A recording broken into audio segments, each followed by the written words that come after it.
سلام محمد اور آل محمد.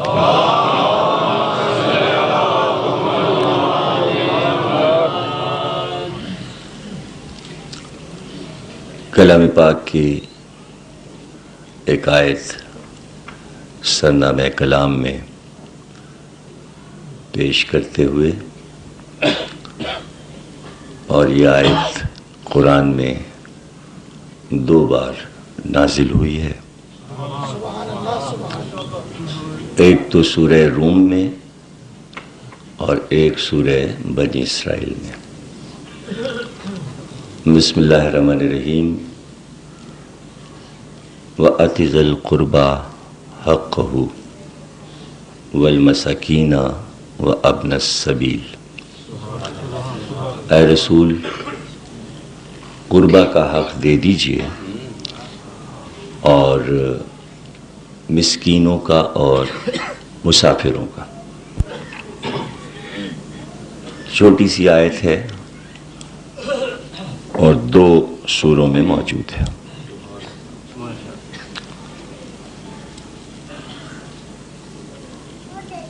قربہ آپ جانتے ہیں کون؟ قُلْ لَا أَسْأَلُكُمْ عَلَيْهِ أَجْرًا إِلَّا الْمَوَدَّةَ فِي الْقُرْبَىٰ. قربہ یعنی رسول کی بیٹی، اور قربہ میں کوئی نہیں آتا سوا بیٹی کے. یہ ایک طے شدہ بات ہے، اس لیے اس میں الجھنے کی ضرورت نہیں ہے کہ قربہ سے کیا مراد ہے. وہاں بھی مودت بیٹی کے لیے، اور یہاں اللہ کہہ رہا ہے کہ اس کا حق دے دیجیے.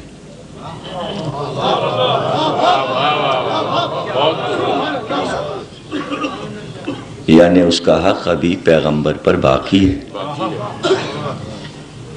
وہ دے دیجیے.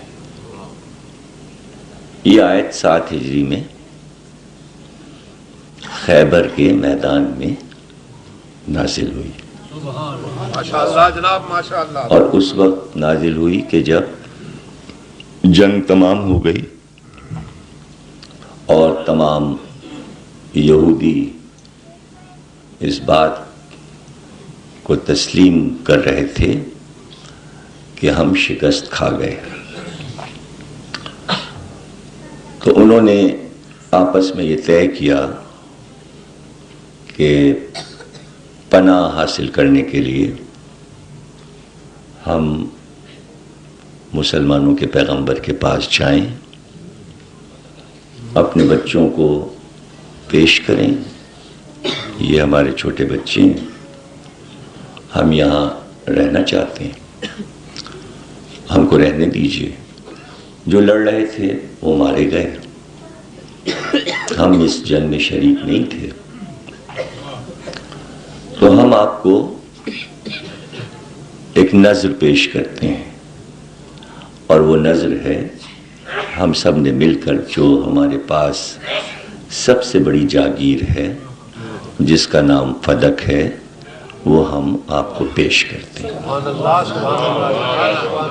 مولا علی ساتھ تھے، اور اس وقت جبریل امی بھی آ کے موجود ہو گئے.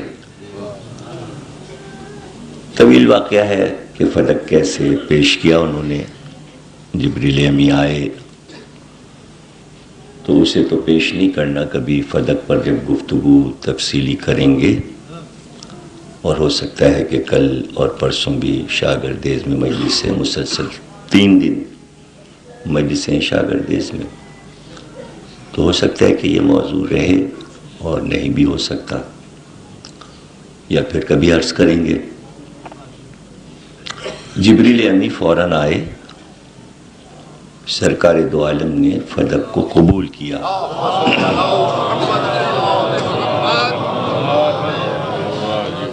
اور انہوں نے، ان کے بڑے سرداروں نے ایک تحریر بھی سرکار کے سامنے پیش کی کہ یہ ہم اس لیے آپ کو پیش کر رہے ہیں کہ ہمارے پاس کئی صدیوں سے ایک تحریر محفوظ ہے فدق کے خزانے میں، یعنی فدق کا ایک خزانہ بھی ہے. اور اس میں یہ تحریر ہے، آپ پڑھ لیجئے. فدق نامی شخصیت نے یہ تحریر لکھی ہے، اور فدق جو ہے وہ حضرت نوح کا پوتا ہے، اور یہ جاگیر اس نے آباد کی تھی. اور تحریر میں یہ لکھا تھا کہ اس زمین کو جس پہ میں نے باغات اگائے ہیں اور دنیا کے ہر پھل پائے جاتے ہیں، اور جہاں زراعت ہوتی ہے تو زمین ایک کے بجائے 1000 دانے دیتی ہے، زرخیز زمین ہے، اور اس کی وسعت جو ہے مدینے تک پھیلی ہوئی ہے، اور دیگر پہاڑوں تک خیبر کے یہ جاگیر پھیلی ہوئی ہے. یہ سوا اولاد انبیاء کے اس زمین پر کوئی تصرف نہیں کر سکتا. یہ نوح کا پوتا فدق لکھ رہا ہے، یہ اس کی تحریر ہے. انہوں نے وہ تحریر سرکار کو پیش کر دی.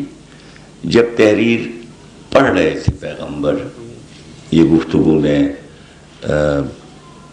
پرسوں کی تقریر میں کر چکا کہ امی کے معنی ان پڑھ نہیں ہے، پیغمبر پڑھنا بھی جانتے تھے اور لکھنا بھی جانتے تھے. اور یہی منزل ہے کہ جہاں تحریر پڑھی اور اس کے بعد قلم طلب کیا اور فدق کی تحریر کے نیچے اپنی تحریر اپنے قلم سے لکھی کہ یہ تحریر فدق کے بعد، یہ تحریر محمد ابن عبداللہ ابن عبد المطلب ابن ہاشم ابن عبد مناف ابن قصی ابن کلاب کی ہے کہ بحکم الہی جبریل میرے پاس آئے، انہوں نے اللہ کا پیغام پہنچایا کہ یہ حق سوا فاطمہ کے کسی کا نہیں ہے، میں نے اس کو اپنی بیٹی فاطمہ کے نام لکھ دیا.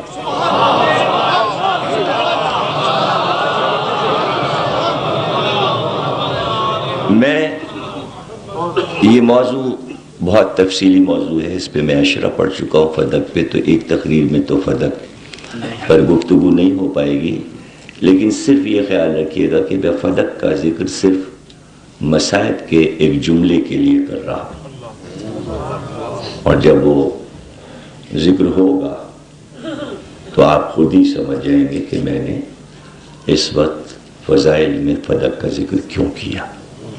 یہ بھی یاد رکھیے کہ لفظ فدق ہے، فے پہ زبر ہے، فدق نہیں ہے، فدق ہے. حضور نے تحریر لکھ دی، آیت آ گئی فَآتِ ذِی الْقُرْبَىٰ حَقَّهُ، قربا کا حق دے دیجئے. نبی نے فوراً دے دیا. مدینے آئے، مسجد میں بیٹھے تھے کہ جبریل امی پھر نازل ہوئے، اور دوبارہ یہ آیت پھر نازل ہوئی کہ قربا کا حق دے دیجئے. یعنی وہاں تحریر اللہ نے لکھوائی، یہاں اللہ نے چاہا کہ پوری امت کو اعلان کر کے دیجئے تاکہ کوئی یہ نہ کہے ہم کو نہیں پتا کہ کب دے گئے تھے. کب دے گئے تھے. یہ نبی اس لیے بھی چاہتے ہیں کہ کوئی مسلمان اگر یہ کہنا چاہے تو ابھی کہہ لے کہ یہ آپ نے کیوں بیٹی کو دیا ہے، ہم کو کیا ملا جو انہیں مل رہا ہے. تو اس وقت دیا کہ جب مسلمانوں کو سب کچھ مل چکا. 7 ہجری میں مسلمان امیر رئیس ہو چکے. خیبر کے مال کے بعد کوئی غریب نہیں رہا. اسلام میں غربت ختم ہو گئی کہ ام المومنین نے کہا کہ اب دل بھر کے کھجوریں کھائیں. تو جہاں کھجوریں بھی وافر مقدار میں خیبر سے ملی، تو اب کوئی یہ شکوہ نہیں کر سکتا کہ ہمارے پاس کچھ نہیں ہے تو کیوں دیا. اور جب سب کو دے رہے تھے 1 سے 7 تک ہجری، تو داماد نواسوں اور بیٹی کو کچھ نہیں دے رہے تھے. تو اگر کوئی کہتا بھی تو پیغمبر یہ کہتے جب تمہیں دے رہے تھے تو انہیں کچھ نہیں دیا تھا، اب ان کو دیا ہے تو میں سب سن چکا. لیکن کسی نے بھی کچھ نہیں کہا. صرف اس لیے نہیں کہا کہ سیرت فاطمہ سب کے سامنے موجود تھی، اور سب سے بڑی بات یہ تھی کہ اگر کہتے بھی تو پیغمبر کے پاس ایک ہی جواب تھا کہ میں اس کی ماں کا قرضدار ہوں۔ کیا اب اتنا بھی نہ دوں؟ اتنا بھی نہ دوں؟ تو یہ سب باتیں مسلمانوں کی نظر میں تھیں، اس لیے کہیں سے کوئی اعتراض نہیں آیا۔ رہ گیا یہ کہ 7 ہجری میں جب تحریر لکھی، آیتیں 2 بار نازل ہوئیں، قرآن میں موجود ہیں، تو مسجد میں اعلان کے ساتھ کیوں چاہا اللہ نے کہ آیت آئے، نبی بتائیں کہ میں نے یہ جاگیر لکھ دی ہے بیٹی کے نام، تاکہ اگر اور بیٹیاں ہوں تو اسی وقت دعویٰ کریں کہ 4 میں تقسیم کیجیے۔ تحریر 1 کے نام لکھی ہے، دعوے دار بھی 1 ہے۔ اگر اور بیٹیاں ہوتی تو وہ مقدمہ لڑنے نہیں آئیں؟ مقدمہ لڑنے کیوں نہیں آئیں؟ وہ بھی کہتی ہیں ہمارا حق ہے۔ تو بیٹی 1 ہے اور وہ ہے قربہ، اور اس کے نام یہ تحریر ہے۔ تحریر کی کیا ضرورت تھی؟ باپ اور بیٹی کی بات ہے، اس پہ تحریر کی کیا بات ہے؟ اس سے پہلے جن کو چیزیں دی ہیں تو اس میں کون سی تحریر تھی؟ تحریر صرف اس لیے دی ہے کہ اس تحریر کو آپ رکھیں، میرے بعد اگر یہ تحریر سلامت رہے تو میرے بعد حکومت حق ہوگی، تحریر پھٹ جائے تو حکومت حق نہیں ہوگی۔ میں لکھ کے دے دوں، یہ تحریر جو ہے حق و باطل کا فیصلہ کرے گی۔ تحریر بھجوا دی بیٹی کے پاس، بیٹی نے تحریر رکھ لی۔ اب ظاہر ہے کہ جب اللہ کے حکم سے بی بی کو یہ عنایت ہوئی ہے تو اس کا انتظام بھی بی بی نے کیا اور اپنا مختار اس زمین پر مقرر کر دیا۔ 7 ہجری سے 11 ہجری تک بی بی کا تصرف اس زمین پہ رہا، ملکیت میں رہا۔ اب بحث یہ ہے تاریخوں میں، حدیثوں میں، کتابوں میں کہ کیا تھا اس میں۔ 4 باغ تھے، 4 پیڑ تھے، کچھ کھجور کے درخت تھے، کون سی ایسی بڑی جاگیر تھی؟ تو اس کا جواب علماء نے یہی دیا کہ اگر چھوٹی ہی سی چیز تھی تو پھر دے دیتے، 4 درخت تھے تو دے دیتے۔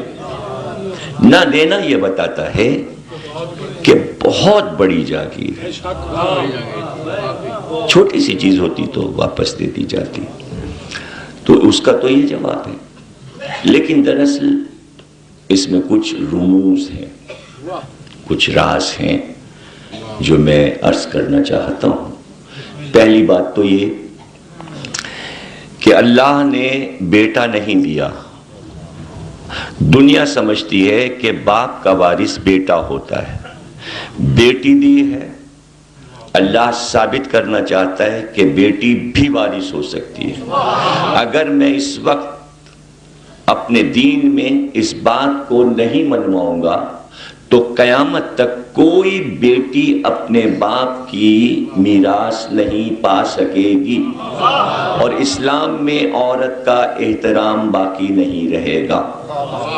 بیٹی دی اس لیے ہے کہ عربوں کو یہ بتانا ہے کہ بیٹی بھی اہم ہوتی ہے۔ اگر بیٹا اہم ہے تو بیٹی بھی اہم ہوتی ہے، اور اتنی اہم ہوتی ہے کہ وہ کبھی کبھی بیٹے سے افضل ہو جاتی ہے۔ اور صرف یہ بتانا ہے۔ اب اس راز کو قدرت کے بی بی ظاہر کریں گی۔ اس موضوع سے کبھی کسی مسلمان کو ڈرنا نہیں چاہیے، بلکہ جتنے بھی فرقے ہیں اس لفظ فدق سے محبت کریں، اس لیے کہ یہ لفظ محبتی ہے۔ کیوں؟ اس لیے کہ اگر بی بی مقدمہ نہ لڑتی تو پھر کائنات میں کسی بھی قوم اور مذہب کی عورت میں اتنی ہمت نہ پیدا ہوتی کہ وہ اپنی میراث مانگ سکے یا اپنا حق مانگ سکے. یعنی عالم کی نسواں کے لیے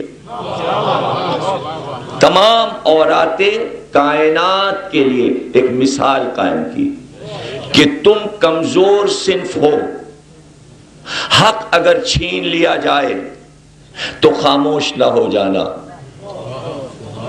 لے لینا. بالجبر اگر تم سے تمہارا حق لیا جائے تو لے لینا، اس لیے کہ تمہارا سہارا کیا ہے؟ بھائی بھی تو نہیں ہے. تو جس کے بھائی نہ ہو وہ اپنے باپ کا پورا حق لے لے. اگر وہ تنہا اپنے باپ کی تمام میراث کی مالک ہو تو وہ حق مانگے. اب یہ کوئی کہہ سکتا ہے کہ مقدمہ تو کیا لیکن ہار گئی، باغ تو نہیں ملا، جاگیر تو نہیں ملی، تو پھر عورتوں کو کیا سبق ہوا؟ اسی میں سب سے بڑا سبق کائنات کی عورتوں کو بیوی نے دیا کہ اگر حق تمہارا چھن جائے تو خاموش نہ ہو جانا اور یہ نہ ڈرنا کہ حق نہیں ملے گا، مطالبہ ضرور کرنا. مطالبہ تمہارے حق کو ثابت کرتا رہے گا کہ حق تھا جبھی تو مانگا. اگر چپ ہو گئی تو لوگ کہیں گے حق نہیں تھا اس لیے بیٹی نے حق نہیں مانگا. کائنات کی عورتوں کو ہمت دلائی کہ جیسے میں جا رہی ہوں اسی طرح تم بھی حق لے لینا. بی بی کو معلوم ہے کہ فقہ ابھی نہیں بنے گی، فدق کے 100-150 برس کے بعد مسلمان اپنی فقہ بنائیں گے، اور جب فقہ بنے گی تو ہر فقہ میں یہ لکھا جائے گا کہ باپ اگر مر جائے تو میراث بیٹی کو نہیں ملتی. چاروں فقہوں نے لکھا. اگر یہ لکھ دیتے کہ بیٹی کو بھی حصہ ملتا ہے تو چاروں اماموں کے قلم سے خلافت باطل ہو جاتی ہے. اس تاریخی ورق کو بچانے کے لیے سب نے کہا بیٹی کو حق نہیں ملتا سوا فقہ جعفری کے، جبکہ قرآن کا حکم ہے. لیکن یہ کرنا پڑا. آگے بات چلتی رہی یہاں تک کہ عورتوں کا ترقی یافتہ دور شروع ہو گیا. اب تو خواتین کا ڈے منایا جاتا ہے پورے ورلڈ میں. وہ اپنے حقوق کا مطالبہ کرتی ہیں. اب اسلام پر یہ الزام ہے کہ اسلام میں مسلمانوں میں عورت کا احترام نہیں ہے. دہشت گردی کے الزامات میں پہلی چیز جو چارج لگایا ہے یورپ نے اور امریکہ نے وہ یہ کہ ان کے ہاں عورت کا احترام نہیں ہوتا، عورت کو دبا کے رکھا جاتا ہے. یہ بھی ایک دہشت گردی ہے. جواب اس لیے نہیں ہے کہ وہ پلٹ کے یہ کہہ سکتے ہیں یہی تو دہشت گردی تھی کہ جب تم نے اپنی نبی کی بیٹی کے ساتھ دہشت گردی کی تو بات کیسے مان لیں ہم تمہاری؟ بات تو سامنے کی ہے.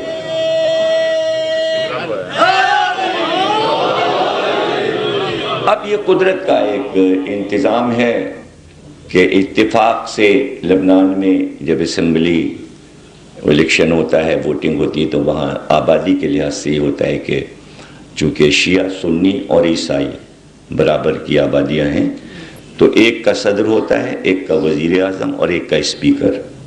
اتفاق یہ ہے کہ 3 مرتبہ لگاتار وزیر اعظم اہل سنت آیا لبنان میں، اور تینوں وزیر اعظم مرنے سے پہلے ایک ایک بیٹی چھوڑ گئے.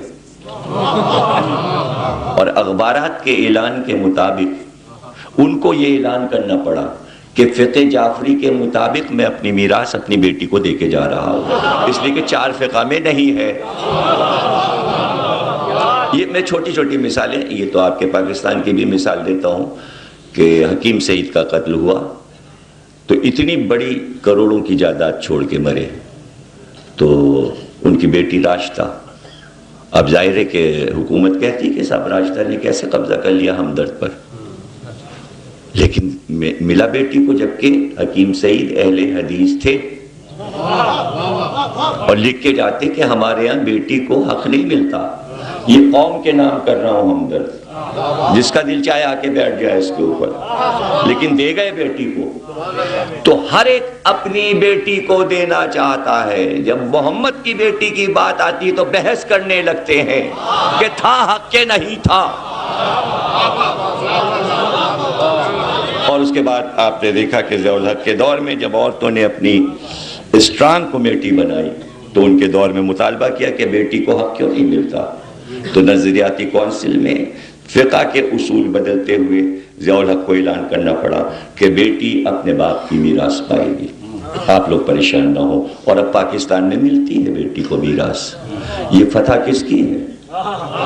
یہ مقدمہ فدق کی فتح ہے، نہیں ملا بیٹی کو۔ لیکن ایک بات منوا گئی، جب شعور بلند ہوگا، ابھی تو مردوں کا شعور بلند نہیں ہوا، ابھی اسلام کو کہاں سمجھا، قرآن کو کہاں سمجھا، تو پھر عورتیں بھی جب جاگیں گی تو بی بی کی سیرت پڑھیں گی اور پتہ چلے گا کہ وہ تمام عالم کی عورتوں کے لیے کیا کام کر رہی۔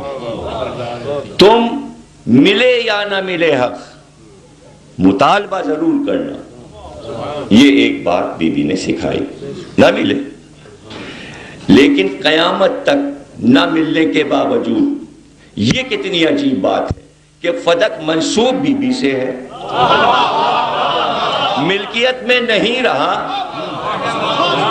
لکھنا سب کو پڑتا ہے کہ ہے ان کا۔ جب بھی واقعہ بیان ہوگا تو بی بی کے حوالے سے فدق تھا، کیا تھا، 4 درخت تھے، چھوٹا سا باغ تھا، کیا ہے اس کا جھگڑا، ختم کیجئے، اب بات ختم ہو گئی۔ نہیں، بات ختم کہاں ہوگی، بات تو اب شروع ہوئی ہے، بات تو اب شروع ہوئی ہے 1400 برس کے بعد۔ اس وقت تو ایک نقطہ رکھا گیا تھا، گفتگو تو اب ہوگی آنے والے دور میں کہ کیا ہے۔ پوری ایک تاریخ ہے کہ کب دے دیا، کب لے لیا، کب دے دیا، کب لے لیا۔ خلفاء نے جتنی بار دیتے گئے اولاد فاطمہ کو تو پوچھنے والے یہی پوچھتے رہے، حق تھا نا، جبھی تو واپس کیا۔ اور جتنی بار پھر چھینا گیا کہا حق چھینا گیا، حق چھینا گیا، حق چھینا گیا، یہاں تک کہ عمر بن عبدالعزیز کا دور آیا تو اس نے حاکم بننے کے بعد پہلی بات یہ کہی کہ علی پر جو تبرہ ہوتا ہے وہ بند کیا جائے، اس کو بند کرو۔ دوسری بات جو کہی، اپنے صوبے دار کو، گورنر کو فوراً تحریر لکھی کہ فاطمہ کا حق فاطمہ کو واپس کر دو، فاطمہ کا حق فاطمہ کو واپس کر دو، عمر بن عبدالعزیز نے۔ تو گورنر نے لکھا اس کو کہ کس فاطمہ کی بات آپ نے کی ہے، کس فاطمہ کا حق میں واپس کر دوں؟ جو آپ نے کہا فدق فاطمہ کو واپس کر دو، تو میں کس فاطمہ کو واپس کر دوں؟ اب اسے بھی سمجھ لیجئے کہ کیوں گورنر نے یہ بات لکھی۔ جب فدق بی بی سے لے لیا گیا اور اس پہ تصرف شروع ہوا تو جیسے جیسے خلافتیں آگے بڑھتی رہی، ہر ایک اس جاگیر پہ قبضہ رکھنا چاہتا تھا۔ اس کے لیے ابتدا سے ہر آدمی نے اپنی بیٹی کا نام فاطمہ رکھا۔ حد یہ ہے کہ مروان نے بھی اپنی بیٹی کا نام فاطمہ رکھا، اور جب مروان حاکم ہوا تو اس نے یہ باغ اپنی بیٹی فاطمہ کے نام کر دیا۔ عبد الملک بن مروان نے بھی اپنی بیٹی کا نام فاطمہ رکھا۔ جب عبد الملک بن مروان حاکم ہوا تو یہ باغ اس نے اپنی بیٹی، یعنی چل رہا ہے بیٹی کی وراثت میں، بیٹے کو کوئی نہیں دے رہا۔ کیوں؟ اس لیے کہ شروع سے نام چڑھا ہوا ہے کاغذ میں فاطمہ کا، تو نام رکھ رکھ کے بیٹی کو دیا جا رہا ہے تاکہ یہ کہا جائے فاطمہ ہی کا تو حق ہے، فاطمہ کو مل رہا ہے۔ تو کئی خلفاء کی بیٹیاں فاطمہ اپنے تصرف میں اس کو رکھ چکی ہیں۔ اب گورنر پوچھ رہا ہے حاکم سے کہ کس فاطمہ کا حق آپ کہہ رہے ہیں؟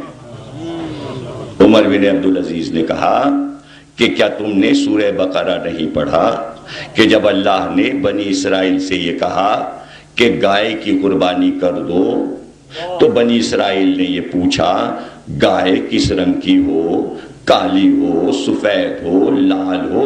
جب اللہ نے کہہ دیا گائے قربان کر دو تو یہ کیا پوچھنا کس رنگ کی ہو. جب میں نے کہہ دیا کہ فاطمہ کا حق فاطمہ کو دے دو تو بس فاطمہ کو دے دو. اس کے معنی فاطمہ ایک ہی فاطمہ جس کا وہ حق ہے اور کسی کا نہیں ہے. پھر واپس کیا گیا، پھر لے لیا، پھر متوکل نے لے لیا، پھر منصور نے واپس کیا، اس کے بعد پھر یہ ہوا یہ ہوا، یہاں تک کہ مامون کے دور میں مامون بہت مہربان تھا آل محمد پر بظاہر. تو اس نے امام سے کہا کہ میں یہ چاہتا ہوں کہ میں اس سے بھی بری ذمہ ہو جاؤں کہ میں فدق واپس کر دوں آپ کو.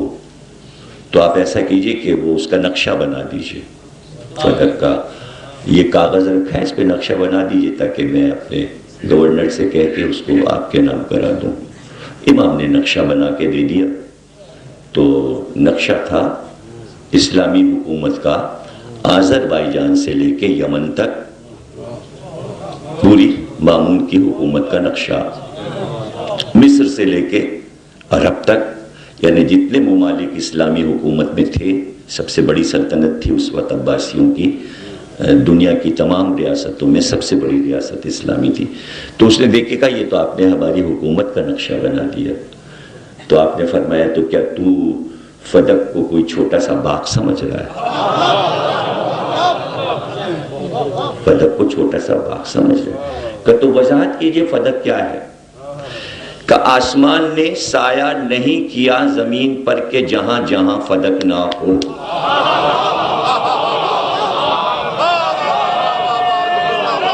انی جاعل فی الارض خلیفہ، پوری عرض کا خلیفہ ہے. فاطمہ نے اس تمام زمین کا مطالبہ کیا تھا جہاں جہاں غاصبانہ قبضہ ہوتا جائے گا قیامت تک.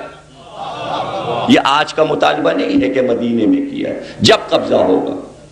تو ان کا بھائی یہ دے دو، واپس کر دو. انہوں نے کہا لشکر کہاں سے پلے گا، امت کہاں سے پلے گی، تنخواہیں کہاں سے دیں گے، اسی سے تو سب کچھ کرنا ہے.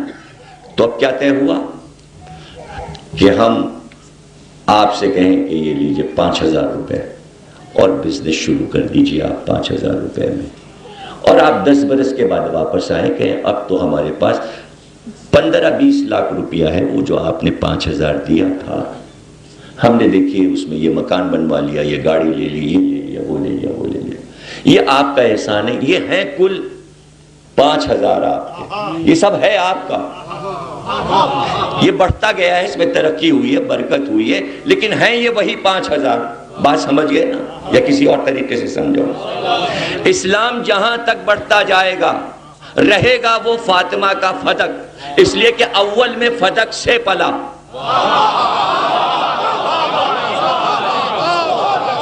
اب چاہے 53 اسلامی ملک ہوں یا 83 ملک ہوں یا 87، یہ سب فدق ہیں، یہ سب حق فاطمہ ہے اور سب پہ غاصبانہ قبضہ ہے اگر آل محمد وہاں نہیں ہے. سبحان اللہ سبحان اللہ. یہ ہے کل فدق. اب چاہے جیسے آپ اسے سمجھ لیں، یوں سمجھ لیں کہ حضور کے قتل کے لیے تمام قبیلے متفق ہو گئے. شب ہجرت کوئی نہیں بچا نا، 40 تھے، 40 کے 40 متفق ہو گئے. تو وہ 40 آدمی کیا ہیں؟ 40 قبائل. وہی 40 قبائل آج اسلام کے 87 ملک بن گئے. جو رسول کو قتل کرنے آئے تھے اس میں ترقی ہوئی، وہی کلمہ گو ہو گئے، وہی قبائل پھیل گئے.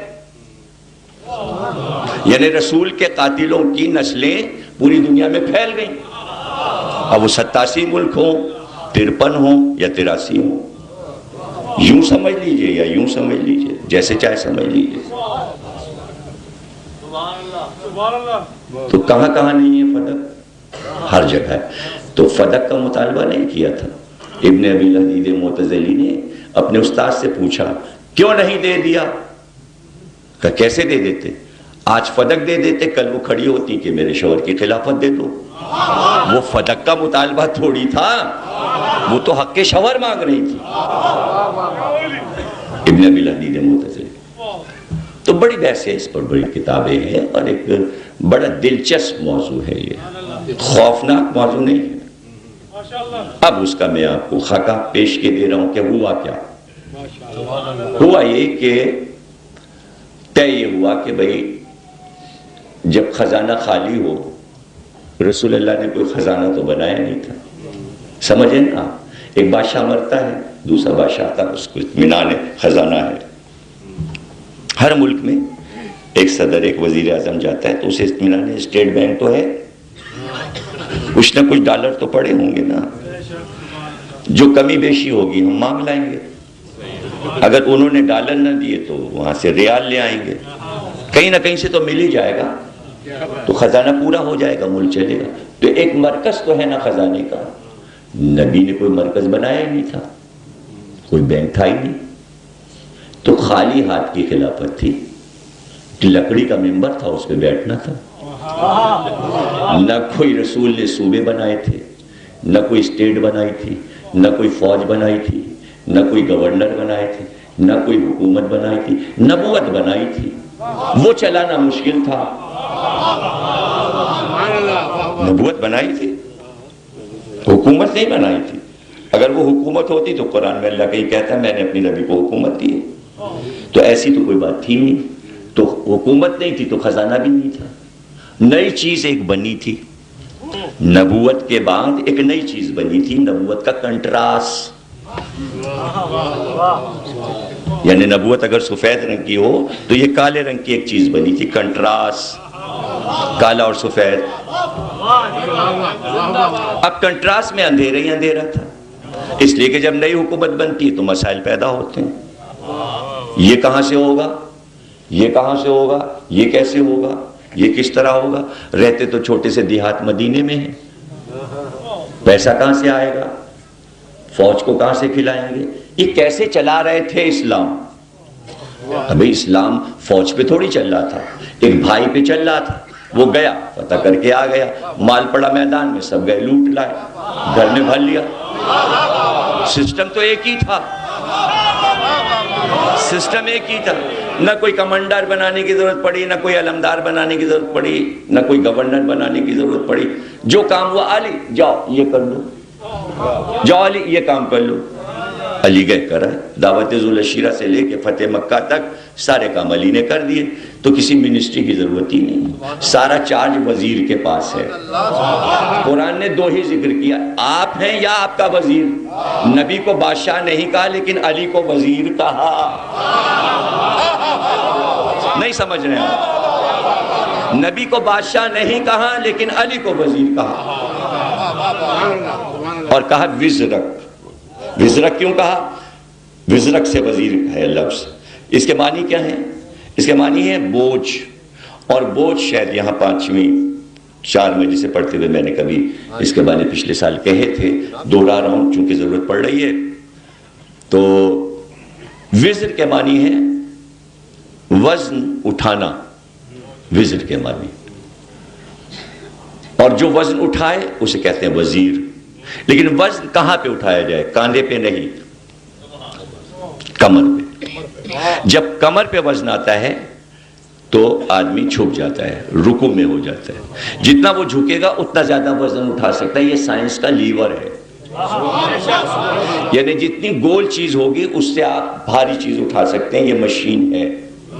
مشینیں آپ نے دیکھی کہ جتنی وہ ترچھی ہوتی جائیں گی اتنا وزن اٹھاتی جائیں گی، اس لیے وزیر کو کہا کہ کمر پہ بوجھ اٹھاتا ہے، اس لیے کہ وہ جھک جاتا ہے۔ تو حکومت کا سارا بار وزیر پہ ہوتا ہے اور بوجھ ہوتا ہے کمر پہ، اس لیے اسے کہتے ہیں وزیر۔ جو کچھ آپ کو کام کرنا ہے، رسالت کا وزن ہو یا نبوت کا وزن ہو، آپ پریشان نہ ہو، سارا بوجھ وزیر کی کمر پہ رکھ دیجئے۔ علی کو وزیر بنا دیا دعوت ذوالعشیرہ میں، 12 برس کا وزیر، سارا بوجھ اسلام کا کمر پہ لاد دیا۔ اب آپ گھبرائیے نہیں، بدر اس کمر پہ، احد اس کمر پہ، خندق اس کمر پہ، خیبر یہاں، سارا بوجھ میں نے اٹھا لیا، آپ پریشان نہ ہو۔ اور پھر علم کا بوجھ، جیسے آپ کہیں، آپ نے وزیر بنا دیا، میں وزیر ہوں، اور آپ نے اس کے حکم سے بنایا، تو وزیر بھی کوئی نہیں ہے نبی کا، تو حکومت در سے چل رہی تھی، بادشاہ پہ نہیں چل رہی تھی، وزیر پہ چل رہی تھی۔ اسی لیے آج زیادہ تر ملکوں میں وزیر اعظم اہم ہوتا ہے، صدر اہم نہیں ہوتا ہے۔ اصل چیز وزیر ہوتا ہے، اس لیے کہ کام سارا اس کا ہوتا ہے، اور علی نے سارا کام کیا۔ اب علی کو تو بٹھا دیا گھر، ساری منسٹریاں وہ، پوری فوج وہ، سارا علم وہ، ساری فقہ وہ، سارا قرآن وہ، ساری تفسیر وہ، تو ایک کمرے میں ساری چیزیں بند کر دیں۔ اب سر پکڑے بیٹھے، کیا کریں، کیسے چلے گا یہ اسلام؟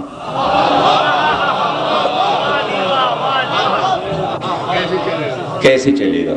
میٹنگیں ہو رہی ہیں، کیسے چلے گا، کیا ہوگا؟ ان سے پوچھنا نہیں ہے، ان سے کوئی چیز مانگنی نہیں ہے، ہمیں کرنا ہے۔ تو اسی میں یہ جو نئی نئی چیزیں بنی، تو آپ گھبرا گھبرا کے ہم سے پوچھتے ہیں یہ 3 اذانیں کیوں ہوتی ہیں، تو 5 کیوں ہوتی ہیں؟ یہ کیا ہوتا ہے، کھڑے کھڑے قرآن کیوں پڑھا جا رہا ہے؟ یہ صبح کی اذان بدل کیوں جاتی ہے؟ یہ فلانی چیز کیوں ہوتی ہے؟ یہ فلانی چیز کیوں ہوتی ہے؟ اس بات کی دلیل ہے کہ جو ہو رہا تھا قرآن میں، جو قرآن کہہ رہا تھا، اسے بند کر دیا علی کے ساتھ کمرے میں، کہ قرآن تمہارا نہیں چاہیے، فقہ بھی نہیں چاہیے، حدیثیں بھی، جو ہم بنائیں گے وہ ہوگا۔ جو بنایا وہ ہے، جو بنایا وہ ہے، جیسا بنایا ہے وہ ہے۔ اب وہ جیسا بنایا ہے تو اس میں یہ ہوتا ہے کہ کبھی کبھی ایک مثل مشہور ہے کہ سچے کے آگے جھوٹا رو مرے۔ بیچارہ سچا روتے روتے ہچکیاں لگ جاتی ہیں، مگر جھوٹا جو ہے اکڑا رہتا ہے۔ کبھی کبھی ایسا ہوتا ہے کہ پیتل اتنا چمکتا ہے کہ سونا شرمندہ ہو جاتا ہے۔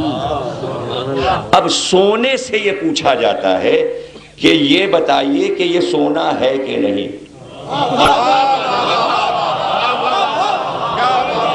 بجائے اس کے کہ ہم پوچھیں کہ یہ کیا ہے، یہ کیا ہے، یہ کیا ہے، ہم سے پوچھا جا رہا ہے۔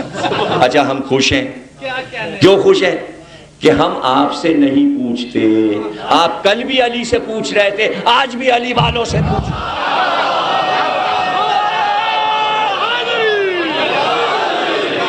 آئیے پوچھئے، گویا سلونی کا در کھلا ہوا ہے، پوچھیں گے تو بتائیں گے، یعنی ہمیں نہیں معلوم۔ پوچھتے جائیے، ہم بتاتے جائیں گے، بتاتے جائیں گے۔ اب یہ ہماری مرضی کہ ہم کبھی یہ کہیں کہ قرآن میں ہے اور کبھی کہیں نہیں، یہ ہماری مرضی، اس میں کیا بات ہو گئی؟ قرآن سے دکھائیے، اور جو نہ دکھاؤں تو، اور جو دکھا دوں تو تب بھی نہیں آپ مانیں گے۔ بھائی اگر قرآن میں ماتم دکھا دیں، جب بھی سارے فرقے مل کے ماتم نہیں کریں گے تو فائدہ کیا قرآن میں دکھانے کا؟ کیا فائدہ؟ قرآن میں دکھائیے۔ اجے اس میں شیعہ سنی سب اس بیماری میں مبتلا ہے۔ جتنا سنی پوچھتے قرآن میں دکھائیے، اتنا ہی شیعہ بھی پوچھنے لگے اجی قرآن میں ہے۔ یہ اب کیوں ہوش آ رہا ہے قرآن میں ہے؟ اس وقت کیوں نہیں پوچھا تھا کہ یہ جو خلافت بن رہی ہے یہ قرآن میں ہے کہ نہیں؟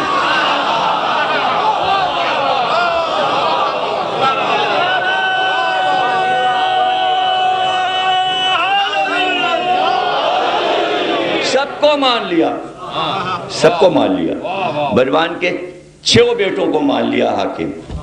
اولی الامر عباسی آئے تو ابو صفا، منصور دوانقی، ہارون، مامون، معتمد، معتزل، متوکل، معتصم، سب اولی الامر۔ کسی نے نہیں پوچھا قرآن میں ہے تو کہ نہیں ہے، وہاں کسی نے نہیں پوچھا، اس لیے کہ وہاں مان لینا تھا۔ ہم سے کیا ملے گا، اس لیے ہم سے پوچھتے ہیں قرآن میں دکھائیے۔ اب اتنا ہمارے پاس ہوتا تو ہم چپکے سے رشوت دے دیتے، جی چپ رہو، نہ ہو قرآن میں، یہ لو رکھو چپ، اپنا کہنا قرآن میں ہے کہ ہم بھی تشنا چھوڑ دیتے ہیں تاکہ کہو جا کے قرآن میں نہیں دکھا سکے۔ اچھا ہے نا، تاکہ پھر بعد میں کہو کہ بھئی دیکھیے قرآن ہے اور نہیں دکھا پا رہے، تاکہ یہ نعرہ تو لگے، سب مل کے کہیں، سب مل کے کہیں، جب قرآن میں کچھ نہ ملے، قرآن میں تراویح نہ ملے، قرآن میں الصلاۃ خیر من النوم نہ ملے، قرآن میں خلافتیں نہ ملے، قرآن میں ماتم نہ ملے، قرآن میں تعزیہ نہ ملے، قرآن میں علم نہ ملے، تو سب پکار کے کہیں قرآن کافی نہیں ہے۔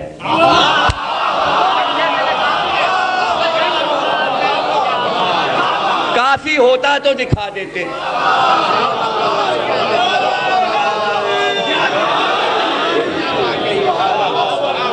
چونکہ کافی کہاں تھا، اس لیے یہ نعرہ ہے قرآن میں دکھائیے۔ اور جب بی بی نے کہا کہ جو کہہ رہے ہو وہ قرآن میں دکھاؤ، نبی نوارث ہوتا ہے، نوارث بناتا ہے۔ اچھا، اور قرآن میں ہے یہ؟ آپ نے غور کیا؟ نہیں غور کیا آپ۔ بی بی نے کہا یہ میری میراث ہے میرے باپ کی، دو۔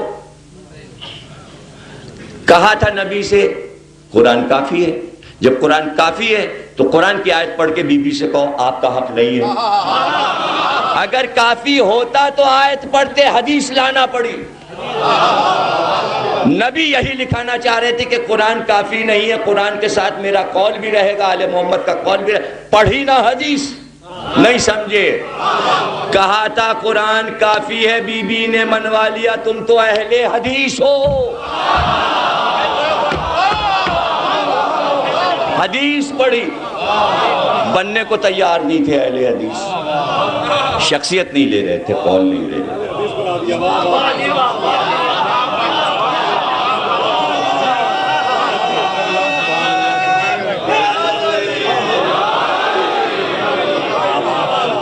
قرآن کے اہل نہیں ہو،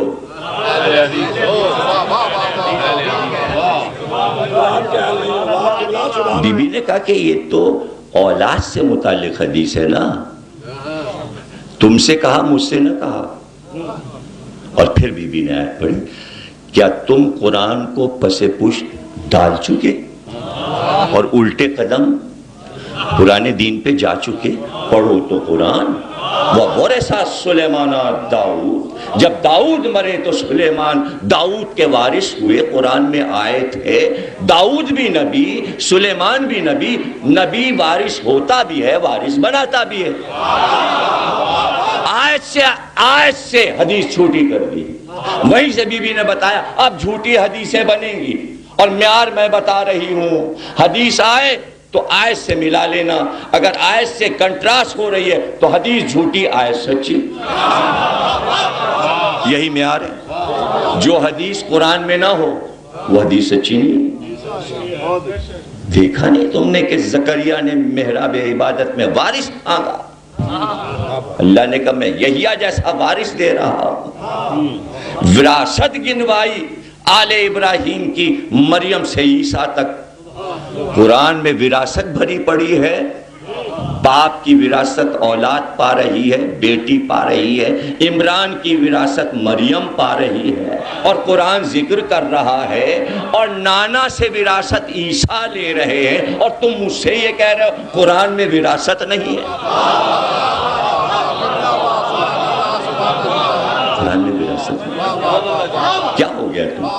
کبھی عرض کریں گے خطبہ جو بی بی کا خطبہ ہے کمال توحید ہے، نبوت ہے، امامت ہے، اور پھر اس میں بیان کرتی ہیں کہ نماز کیوں واجب کی، روزہ کیوں واجب کیا، حج کیوں واجب کیا، زکوٰۃ کیوں واجب کیا، ایسی شرح کی ہے کہ پوری کتاب ہے فقہ کی، فروع دین کی۔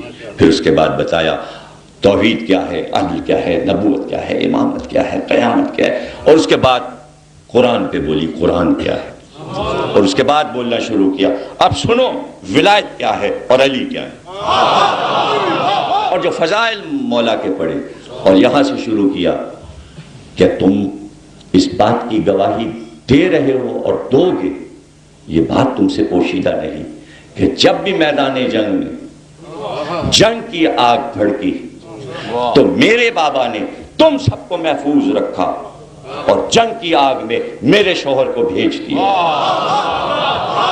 کوئی تو اٹھ کے کہتا کہ ہم بھی گئے تھے اس آگ میں، ہم بھی کود گئے تھے۔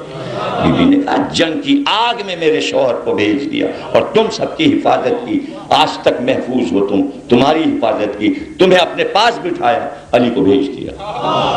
لیکن جب علی کو بھیج دیتے تھے بابا تو تم خوشیاں مناتے تھے۔ آج تو اتنا بڑا پہلوان آیا ہے، آج علی کی لاش آئے گی، تم یہ ظن کرتے تھے کہ آج علی قتل ہوں گے اور لاشا آئے گا، لیکن ہر بار میرا شوہر فاتح آیا، اور جب فاتح آیا تو اس کی واپسی کو تم ایسے دیکھتے تھے جیسے مسلمان عید کے چاند کو دیکھتے ہیں۔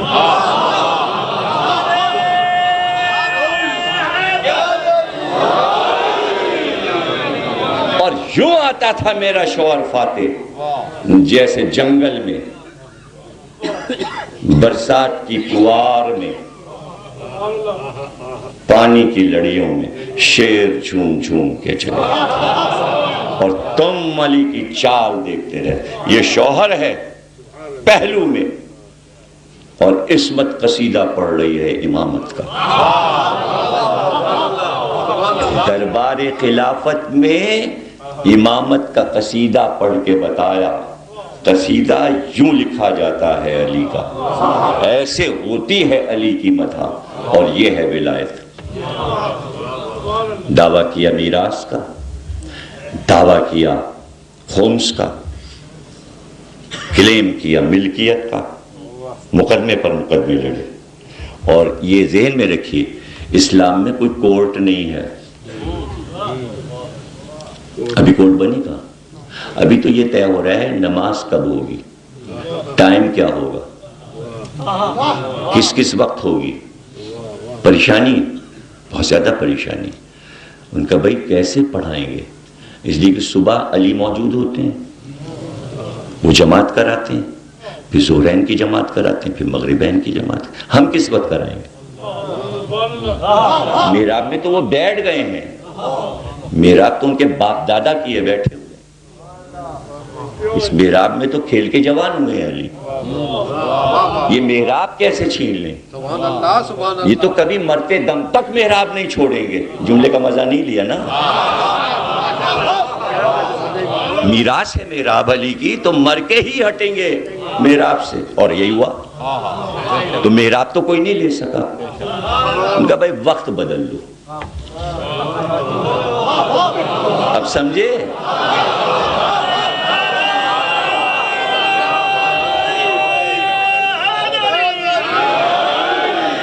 نیا مکان جب بنتا ہے تو نئے مسائل پیدا ہوتے ہیں۔ کھوٹی کہاں لگے گی، دروازہ کہاں لگے گا، قبضہ کہاں لگے گا، نلکا کہاں لگے گا، اور ساری سیٹنگ غلط ہو جائے تو پھر ساری زندگی کا پچھتاوا ہے۔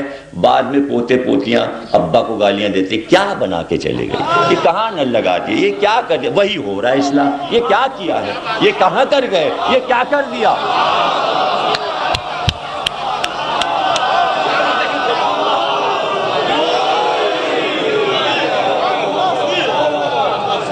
فدق شروع نہیں ہوا بھائی میرے،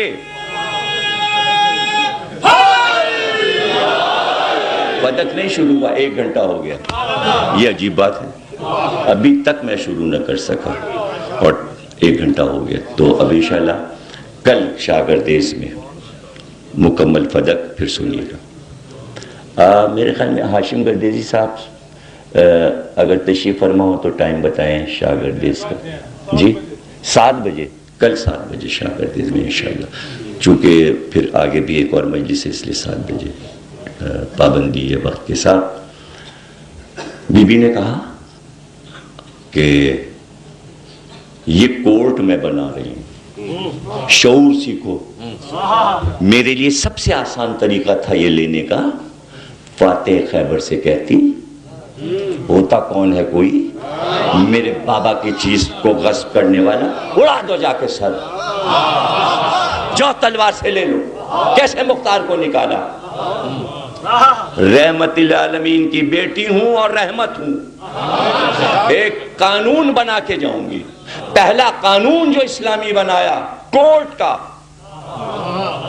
آداب عدالت سکھائے کہ یوں بنتی ہے عدالت۔ لیکن تو اس کے جواب میں عدالت بنا کے دکھا. آئیں، پردے میں آئیں، بنی ہاشم کی عورتیں چاروں طرف، بنی عبد المطلب، بنی ابو طالب گھیرے ہوئے بیوی کو، کنیزیں چاروں طرف چادر کے کولے اٹھائے ہوئے. باہر جلوس نکلا، انصار کی عورتیں امڑ آئیں، کئی ہزار کی عورتوں کے جلوس میں بیوی جا رہی. صدر دروازے سے داخل ہوئی، پورا مدینہ طے کیا.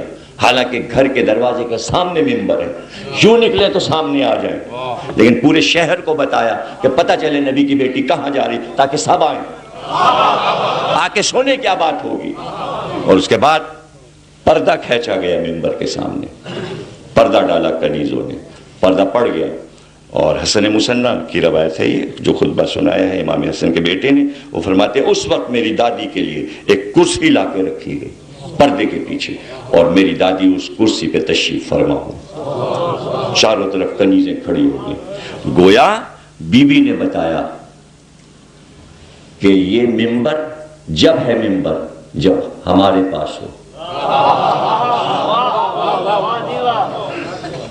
دربار میں ایک دربار لگا دیا، دربار میں ایک دربار لگا دیا. اور پھر اس کے بعد کہتے ہیں ایک آہ کھینچی، جس آہ کو سن کر تمام عورتیں رونے لگی. اور لکھنے والوں نے لکھا کہ ایسا گریہ مدینے میں نہیں ہوا تھا جو مسجد نبوی میں اس وقت صرف آہ کھینچنے پر ہوا. اور اس کے بعد بسم اللہ کہہ کے خطبہ شروع کیا، جو دنیا کا عظیم الشان خطبہ ہے، اور جس میں توحید کی بات کرتے ہوئے کہا ہم کہہ دیں اگر ہے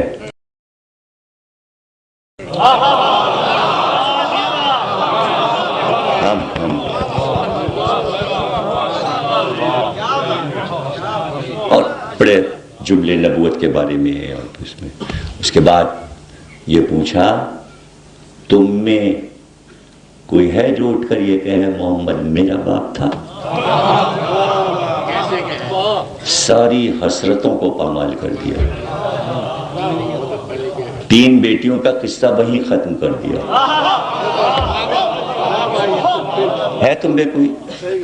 اور پھر یہ بھی یاد دلایا کہ نبی کی اولاد کی ماں بننے کے تمنا میں سب آئے. یہ شرف سوا خدیجہ کے کس کو ملا؟ فضائل چاروں طرف برس رہے ہیں اور بی بی خطبہ دے رہی ہے. اب ادھر سے جو ہونا تھا وہ ہوا کہ ظاہر ہے کہ مقدمہ کیا ہے ہم نے آپ کے اوپر، فرض کیجئے آپ کے اوپر، تو آپ کیا کریں گے؟ آپ جج بن کے بیٹھ جائیں گے ممبر پہ. ہم کو آپ کو دونوں کو ایک تیسرے فریق کے سامنے پیش ہونا ہوگا. ہمارا ان کا جھگڑا ہے، فیصلہ آپ کیجئے. تیسرے کو جج بنایا جاتا ہے. بی بی نے کی مقدمہ کیا، تم نے لیا ہے، تو اب اترے اور کہا ہاں بھائی آپ لوگ طے کیجئے، ایک جج مقرر کیجئے.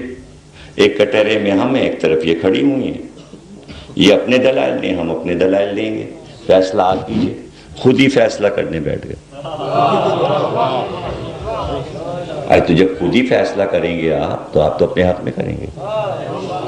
یہ تو سیدھی سی بات ہے. گویا کورٹ کے آداب نہیں آتے، اس لیے کہ نئی حکومت نیا مسئلہ، پتہ ہی نہیں کیا کرنا ہے. بی بی کو تو سب معلوم ہے کہ اسلامی عدالت کیسے بنانی ہے. آپ نے قانون کی لڑائی لڑی، دلائل دیے، بتایا، عورتوں کو مضبوط کیا، دیکھو دلائل ایسے دیے جاتے ہیں.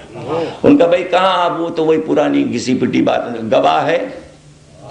ابھی گواہ کا بھی بڑا عجیب مسئلہ ہے کہ کہاں گواہی مانگی جاتی اور کہاں نہیں مانگی جاتی.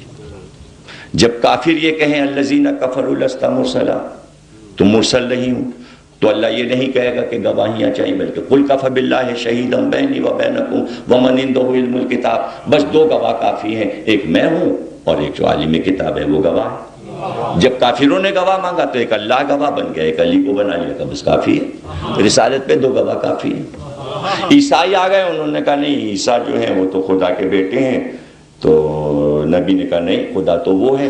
ان کا گواہی لائیے، انہوں نے کہا گواہی یہ میں ہوں، علی ہیں، فاطمہ، حسن، حسین، 5 گواہیاں ہو گئیں. جب اللہ کو گواہی دلانا ہوتی ہے تو پوری امت کو گواہی کے لیے نہیں بلاتا.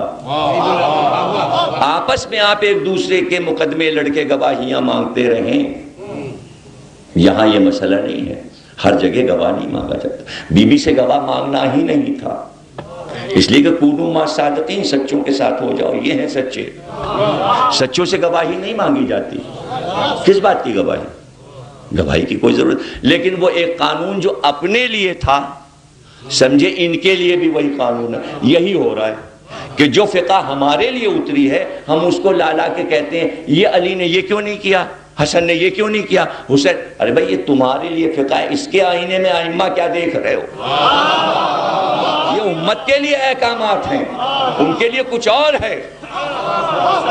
وہاں مسائل کچھ اور ہیں، وہ اس سے ماورا ہیں، وہاں اور مسئلہ ہے. آپ کے لیے حکم ہے نبی کو رسول اللہ کہو، فاطمہ کے لیے حکم ہے باپ کہہ کے پکارو یا بتا.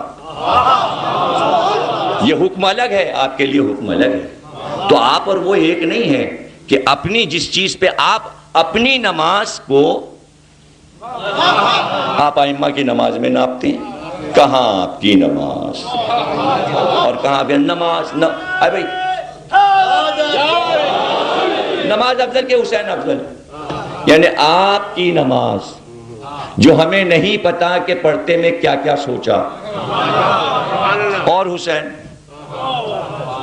آپ کی نماز جس کا نہیں پتا کہ وضو صحیح کیا تھا کہ نہیں کیا تھا، قرأت صحیح کی تھی کہ نہیں، عزاداری افضل کہ نماز افضل؟ آپ کی نماز اور حسین کا غم، غم حسین اور آپ کی عزاداری، آپ کی نماز. یعنی ہم اپنی نماز سے تول رہے ہیں بڑی بڑی چیزیں. ارے یہ کہو نبی کی نماز اور فلاں چیز، حسین کی نماز اور فلاں چیز، ہماری نماز. قیامت ہے. کیا ہے آپ کا عمل؟ قبول بھی ہوا کہ نہیں؟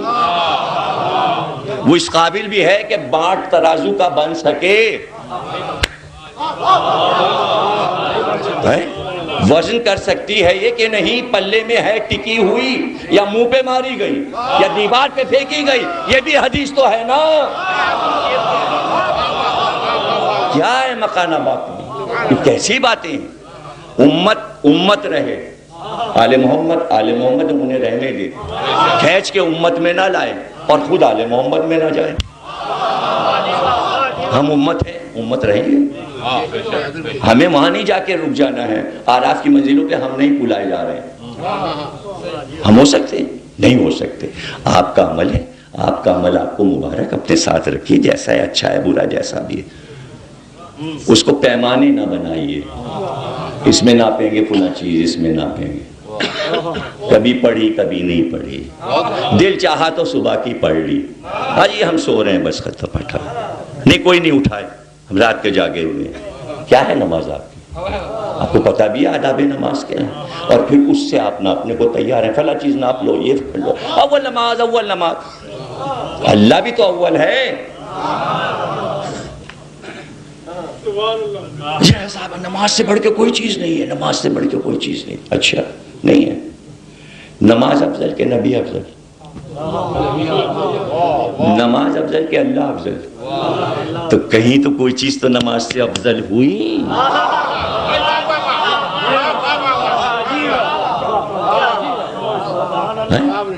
کہیں تو کوئی چیز افضل ہوئی.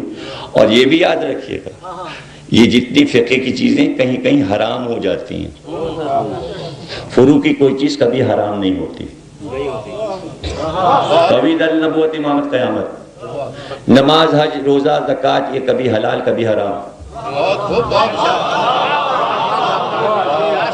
اور اس کے پیمانے پہ آپ ناپ رہے ہیں. کیا معلوم جب حرام ہوئی تھی تو وہ والی تو نہیں ناپ رہے ہیں آپ. نماز تو نماز ہے، حلال ہو یا حرام ہے نماز ہے تو نماز. آپ کہیں گے بھائی نماز کہاں پہ حرام ہو جاتی ہے؟ مولا علی سے اس نے پوچھا نماز کہاں حرام ہو جاتی ہے؟ کہا کعبے کی چھت پہ. ابھی تو کوئی چڑھا تھا، کہیں پڑھ نہ لی ہو. کعبے کی چھت پہ نماز حرام تو کہیں تو حرام ہوئی. عزاداری کہیں حرام نہیں.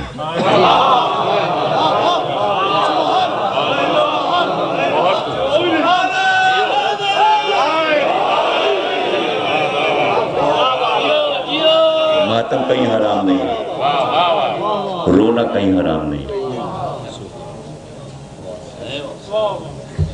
صحیح کہہ رہا ہوں نا؟ جتنی چاہے گفتگو کر لیجیے گا، 2-3 مجلسیں ہیں.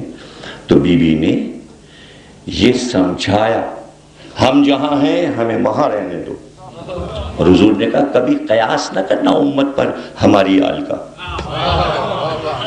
ان کو تم اپنے اوپر قیاس نہ کرنا، کبھی اپنے پیمانے پہ نہ ناپنا.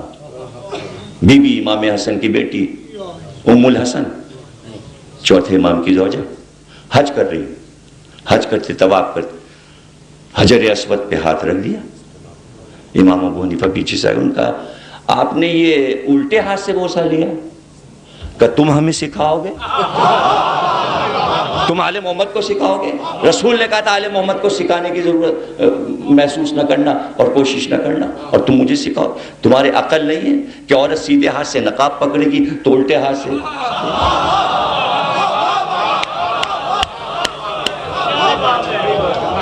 تم ہمیں بتاؤ گے تو آپ آل محمد کو بتائیں گے کہ یہ کر لیتے یہ ہو جاتا.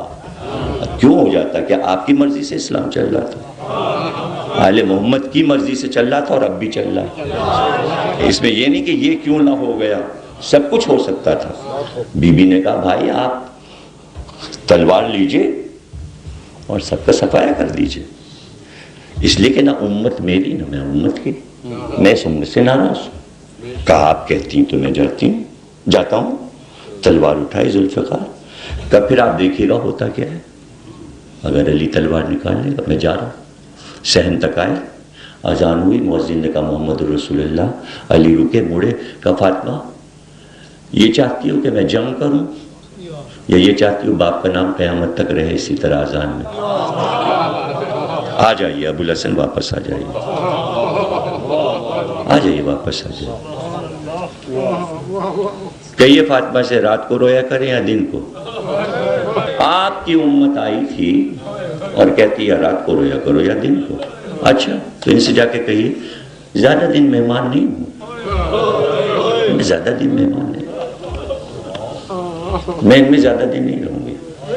کہنے کو کہہ دیا، لیکن جب صبح آئی پھر گھر میں نہیں روئی. صبح اٹھتے ہی موزے پہنے، چادر اوڑھی، بچیوں کو گود میں لیا، حسن حسین کی انگلی پکڑی، نکلتی چلی گئی مدینے سے دور، پورے جنت البقیع کو پار کیا اور اس پار جنت البقیع کے جا کے جلتی ہوئی مٹی پہ بیٹھ گئی اور وہاں بیٹھ. بابا ہائے میرے بابا. علی کو پتہ چلا وہاں بیٹھی زہرا ہوئی، تاکہ رونے سے ان کے کاروبار میں خلل نہ پڑے. اتنا امت کا خیال، اس لیے کہ رحمت کی بیٹی. علی آ گئے، کھجور کے پتے توڑ کے لائے، لکڑیاں لائے، 4 لکڑیاں گاڑی، اس پہ چھپر ڈالا، سایہ کیا. کہ فاطمہ یہاں بیٹھ کے رو، دھوپ میں دیکھا نہیں جاتا ہوں. یا علی فاطمہ دھوپ میں رو رہی، آپ سے دیکھا نہیں جا رہا. محمد کی بیٹی دھوپ میں بیٹھی ہے تو آپ سے دیکھا نہیں جا رہا. بجناب تقریر ختم ہو گئی. عجیب اس گھر کے آداب ہیں، عجیب اس گھر کی تہذیب ہے. میں کیا کیا تہذیب اس گھر کی آپ کو بتاؤں اور سناؤں. اس گھر کا ایک یہ بھی طریقہ ہے کہ جب بیٹی پہ بڑی مصیبتیں پڑتی ہیں تو باپ خواب میں آتا ہے اور کہتا ہے فاطمہ مصیبت کے دن ختم ہو گئے، میں تمہیں لینے آیا ہوں، چلو تمہاری مصیبت کے دن ختم. خواب میں آئے رسول اور فاطمہ نے اٹھ کے کہا یا علی میں نے رات بابا کو خواب میں دیکھا ہے، اب الوداع. بابا لینے آئے، فاطمہ پہ مصیبت پڑی، رسول خواب میں آئے. باپ بیٹی کو لینے آتا ہے. سکینہ پہ مصیبت پڑی، خواب میں حسین آیا. سکینہ مصیبت کے دن ختم، بابا تمہیں لینے آیا. پریشان نہ ہوئیے گا، کل کے مصائب بھی، پرسوں کے مصائب بھی جس طرح فضائل تسلسل سے رہیں گے، ساری مجلسوں میں میں جناب سکینہ ہی پڑھوں گا کل سے. ظاہر ہے کہ ایک تقریر میں اس چھوٹی سی بچے کے مصائب ختم نہیں ہوں گے. یہاں میں ابتدا کر رہا ہوں اور پھر سنتے رہیے گا. خواب میں حسین آئے. اب وہ جملہ کہہ دوں جس لیے میں فدق پڑھ رہا تھا. تاکہ آپ اس جملے کی عظمت سمجھیں۔ اس جملے کے لیے میں نے تمہید میں فدق پڑھا۔ میرے رسول کے پاس فدق تھا، انہوں نے اپنی بیٹی کو وہ دیا۔ جس باپ کے پاس جو ہوتا ہے وہ بیٹی کو دے دیتا ہے، اور اس بیٹی کے لیے وہی قیمتی ہے کہ میرے باپ نے دیا ہے، بس بات ہے۔ اس جملے میں عظمت ہے کہ یہ چیز میرے باپ نے دی ہے۔ زہرا کو اس پہ ناز ہے کہ ایک چیز میرے بابا نے دی ہے۔ رسول کے پاس فدق تھا، بیٹی کو فدق دے دیا۔ حسین کے پاس 2 بندے تھے، حسین نے بیٹی کو دے دیا۔ اب جملے کی عظمت سمجھیں، سکینہ کے یہ 2 موتی فدق سے کم نہیں ہے وزن میں۔ فدق وہاں چھن گیا، بندے یہاں چھن گئے۔ نہ باپ کی میراث وہاں رہی نہیں۔ بی بی جب آپ کا فدق چھینا گیا تو آپ کے مختار کو معزول کر دیا گیا، قبضہ کر لیا گیا۔ بی بی آپ کی پوتی سے یہ بندے جو چھینے گئے، یہ اس طرح چھینے گئے۔ بڑے بڑے علماء کہا کرتے تھے یہاں پر جملہ بہت خوبصورت، سخی کی بیٹی تھی، سخی کی پوتی تھی، شمر مانگ کر لے لیتا تو اتار کے پھینک دیتی، مانگ لیتا دے دیتی، مگر ہائے کھینچ کے اس طرح لیے گئے کہ کان پھٹ گئے، لہو بہتا رہا۔ دیکھیں 4.5 سال کی بچی ہے، اب ذرا سوچئے، کان زخمی، گلے میں رسی، گلا زخمی، ہاتھوں میں رسی، ہاتھ زخمی، 4.5 سال کی بچی، اور کتنی زخمی ہے بچی۔ شام کے زندہ تک کیسے زندہ رہ گئی، معجزہ۔ سکینہ کو تو عصر عاشور میں، کربلا میں حسین کی گود پر مر جانا تھا، لیکن شاید جو مقتل میں گئی ہیں اور باپ کے سینے پہ لیٹی ہیں تو شاید باپ نے کہا ہو سکینہ تمہارے بغیر شام فتح نہیں ہوگا، تم جو مقتل میں آئی ہو کہ یہاں رہ جاؤ، سکینہ جینا ہے، بڑا کام ہے سکینہ کا۔ باپ نے کہا زندہ رہنا ہے، تو اب سکینہ کو زندہ رہنا ہے، ہر حال میں زندہ رہنا، پانی ملے یا نہ ملے زندہ رہنا۔ پھوپھی اماں پانی، بیٹا پانی کہاں سے پلاؤ؟ پھوپھی اماں بھوک لگی ہے، بیٹا روٹی کہاں سے کھلاؤ؟ اللہ اکبر۔ اور قید خانے میں پھوپھی اماں پیاسی ہوں، زینب نے اپنے حصے کا پانی دے دیا، لو سکینہ یہ پی لو، اب خود بیٹھ کے نماز پڑھ لے۔ سید سجاد نے کہا آپ نے تو کبھی بیٹھے، بیٹا جو کھانا پانی آتا ہے اتنا کم ہے کہ میں اپنے حصے کا بھی بچوں کو دے۔ سکینہ تو بار بار پانی مانگتی، زخمی تو بار بار پیاسا ہوتا ہے، بار بار پانی مانگتی، اور وہ تو شاید چچا یاد آتا ہو، بابا یاد آتے ہو، کربلا کا علم یاد آ۔ اب پانی مانگے تو کس سے مانگے؟ بھائی کے ہاتھ میں ہتکڑیاں، گلے میں توق، پیروں میں بیڑیاں، وہ پکارتی پھوپھی اماں پیاس لگی ہے، پھوپھی اماں پیاسی ہوں، پھوپھی اماں بھوکی ہوں۔ اور یہی اس وقت تھا کہ رات کو سکینہ کو نیند نہیں آتی تھی، کہ رونا شروع کرتی جب اندھیرا ہوتا، کبھی ماں چپ کر آتی، کبھی پھوپھی چپ کر آتی، لیکن یہ رات ایسی تھی کہ اتنا روئی سکینہ، حالانکہ سو گئی تھی، لیکن ایک دم سوتے سے اٹھ کے کہا پھوپھی اماں بابا ابھی یہاں کھڑے ہوئے تھے، یہاں کھڑے ہوئے تھے بابا، بابا یہاں موجود تھے۔ سکینہ سو جاؤ بی بی، رات ہو گئی، سو جاؤ۔ لیکن بچی کا گریہ بڑھتا جاتا ہے، بڑھتا جاتا ہے۔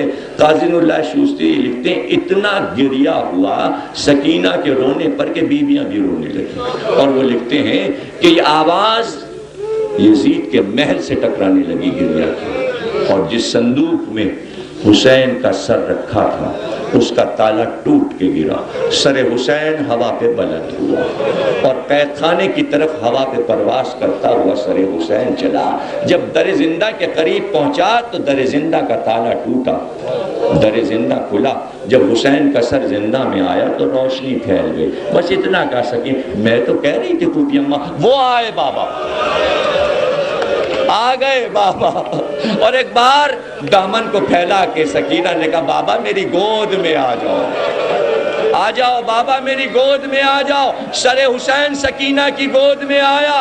کہتے ہیں کہ ایک بار رخسار پہ رخسار رکھا اور بچی چپ ہو گئی، پھر رونے کی آواز نہیں آئی۔ زینب آگے بڑھی کہ سکینہ ہوشیار ہو جاؤ۔ اب جو شانہ ہلایا، پکار کے کہا، انا للہ و انا الیہ راجعون۔